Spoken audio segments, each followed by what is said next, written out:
आलमी मार्केट के ज़ेर असर मुल्क में सोने की कीमत में एक बार फिर इजाफा हो गया और Pakistan James and jewellers association के मुताबिक 2300 रुपये के इजाफे के बाद आज मुल्क में फ़ी तोला सोने का बहाव 4,28,862 रुपये हो गया। इसी तरह 10 ग्राम सोने की कीमत 1,808 रुपये महंगा होकर 3,67,860 रुपये हो गई है। दूसरी जानब आलमी बाजार में सोने की कीमत $23 बढ़कर $4,065 फ़ी औंस है। दूसरी जानब माहिरीन के मुताबिक दुनिया के ताकतवर ममालिक इस वक्त सोना जमा करने में मसरूफ़ हैं।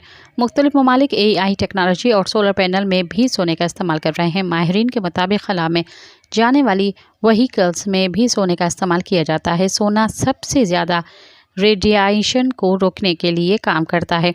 सोने को कैंसर के इलाज की रिसर्च में भी इस्तेमाल किया जा रहा है। माहिरीन के मुताबिक मुस्तकबिल में सोना डॉलर की जगह ले लेगा और डॉलर की तनज़्ज़ुली का इम्कान भी ज़ाहिर किया जा रहा है। सब्सक्राइब कयो अवामी न्यूज़ HD के ताज़ा तरीन ख़बरुन ला ॾिसंदा रहो अवामी न्यूज़ HD।